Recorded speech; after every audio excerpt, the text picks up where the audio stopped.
ꯑꯍꯥꯟꯕꯃꯛꯇꯗ news live ꯆꯦꯅꯦꯜꯕꯨ ꯇꯥꯕꯤꯔꯤꯕꯁꯤꯡ ꯄꯨꯝꯅꯃꯛꯄꯨ ꯈꯨꯔꯨꯝꯖꯔꯤ ꯍꯧꯖꯤꯛ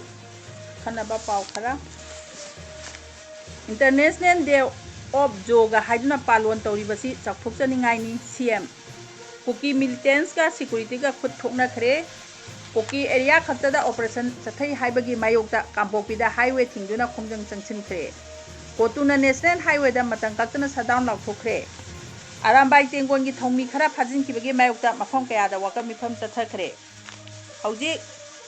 मखा ताना पाउ मचा खाइना खंगनजरी इंडिया की प्राइम मिनिस्टर नरेंद्र मोदी की मियंग मखादा लेबा असिदगी हौखिबा जोगा असी ngasi मालेंगी तुंगान तुंगानबा लेबा चामा कुंतरेता ओलंपिक इम्पैक्ट अमा ओइना इंटरनेशनल डे ऑफ जोगा हाइना पालोन तौरिबा असी चाउथोकचनिंगाइनी जोगाना मियोइबा अखोइदा पीरिबा कानाबसिंग खंगना अखोइ पुना जोगा सानमिनसी हाइना मणिपुर की चीफ मिनिस्टर युमनाम खेमचाना फोंदोखरे वाफम असी ngasi directorate of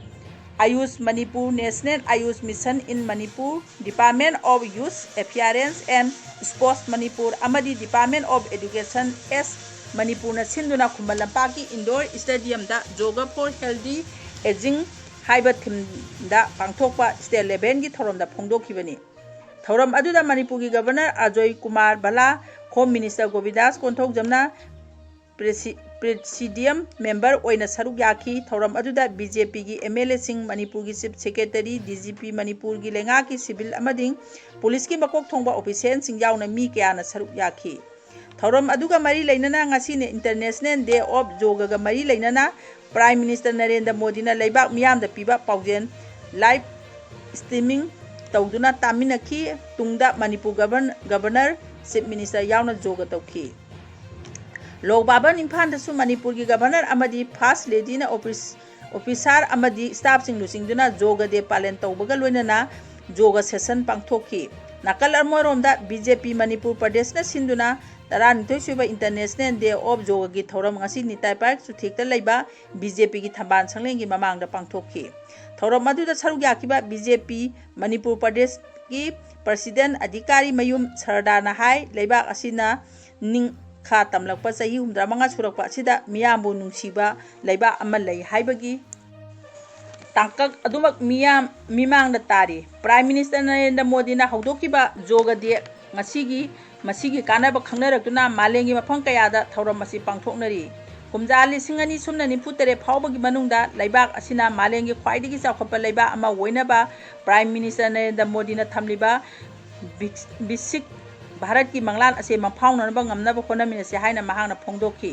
थौरम अदुदा Joga practitioner अमदी BJP की थौमीसु सरुक याखी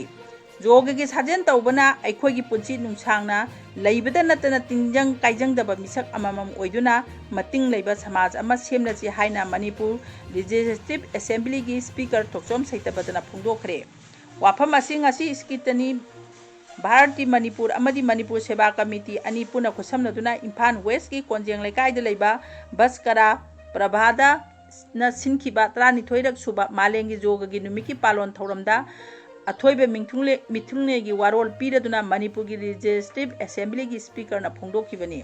थौरम अदुदा थोक्चोम सैतबतना हाई ngasi मालेंगी मफम सिंबा थुंगना पांथोलिबा जोगा डे थौरम असिगी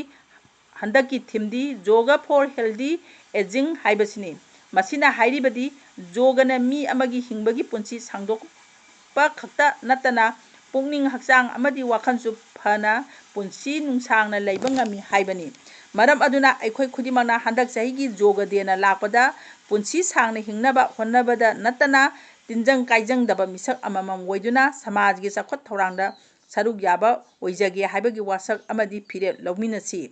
अखोइ पुन्ना मतिंग लैबा शांति लैबा फिदमनफम ओइबा खुनाई अमा पुन्ना सेमिनारसी हाइनसु महांगना आपिन तौखी अमरोमदा उरिपोक यामबेंग लेकाइदा श्री श्री राधा गोविंद जोगा सेंटर न सिंधुना उरिपोक यामबेम लेकाइदा लेबा जोगा ट्रेनिंग होंदा 12 सुबा इंटरनेशनल डे ऑफ जोगा पांथोखरे थौरम अदुगा मरी लेनना श्री श्री राधा गोविंद जोगा सेंटर की प्रेसिडेंट एम तखेलैना हाई जोगा हाइबा मसाना असी चुमनगी साजेल अमखक नते जोगा सानबना मी अदुगी फिजिकल मेंटल अमदी स्पिरिचुअल न सिंबा कया डेवलप तौबा ngambada natana matam pumbada ana yek yaudana nungai ba punsi marel amada lehenba ngami ꯆꯥꯡ ꯅꯥꯏꯅ ꯌꯣꯒ ꯁꯥꯟꯅꯕꯅ ꯂꯩꯅꯥ ꯇꯤꯟꯅꯥ ꯀꯌꯥꯗꯒꯤ ꯉꯥꯛꯊꯣꯛꯄ ꯉꯝꯃꯤ ꯍꯥꯏꯕꯁꯦ ꯍꯧꯖꯤꯛꯇꯤ ꯃꯤꯄꯨꯝ ꯈꯨꯗꯤꯡꯃꯛꯅ ꯊꯥꯖꯅꯕꯒ ꯂꯣꯏꯅꯅ ꯃꯁꯥꯟꯅ ꯑꯁꯤ ꯀꯥꯡꯂꯣꯟ ꯆꯨꯝꯅ ꯁꯥꯟꯅꯕꯅ ꯃꯤ ꯑꯗꯨꯒꯤ ꯄꯨꯟꯁꯤ ꯅꯨꯡꯁꯥꯡꯅ ꯑꯃꯗꯤ ꯃꯄꯨꯡ ꯐꯥꯕ ꯄꯨꯟꯁꯤ ꯑꯃ ꯄꯨꯔꯛꯄꯗ ꯆꯥꯎꯅ ꯃꯇꯦꯡ ꯑꯣꯏꯔꯤ ꯍꯥꯏꯅ ꯐꯣꯡꯗꯣꯛꯈꯤ꯫ ꯅꯥꯀꯜ ꯑꯃꯔꯣꯝꯗ ꯒ꯭ꯔꯨꯞ ꯁꯦꯟꯇꯔ CRPF ꯏꯝꯐꯥꯜꯅꯁꯨ ꯉꯁꯤ ꯁꯦꯟꯇꯔ ꯑꯁꯤꯒꯤ ꯄꯦꯔꯦꯟ ꯒ꯭ꯔꯥꯎꯟꯗ ꯌꯣꯒ ꯐꯣꯔ ꯍꯦꯜꯗꯤ ꯑꯦꯖꯤꯡ ꯍꯥꯏꯕ ꯊꯤꯝ ꯑꯁꯤꯗ ꯏꯟꯇꯔꯅꯦꯁꯅꯦꯜ ꯗꯦ ꯑꯣꯐ ꯌꯣꯒ ꯄꯥꯡꯊꯣꯛꯈꯤ꯫ ꯌꯣꯒ ꯐꯣꯔ ꯍꯦꯜꯗꯤ ꯑꯦꯖꯤꯡ ꯍꯥꯏꯕ ꯊꯤꯝꯗ ꯃꯅꯤꯄꯨꯔ ꯄꯨꯂꯤꯁꯀꯤ ꯇꯣꯉꯥꯟ ꯇꯣꯉꯥꯟꯕ ꯌꯨꯅꯤꯠꯁꯤꯡ, CRPFꯀꯤ ꯕꯠꯇꯥꯂꯤꯌꯟ 192, ꯑꯁꯥꯝ ꯔꯥꯏꯐꯜꯒꯤ ꯕꯠꯇꯥꯂꯤꯌꯟꯁꯤꯡ, Mahila Patanjali Yog Samiti, BRIC institution of bio resources and sustainable development Imphal, Bharat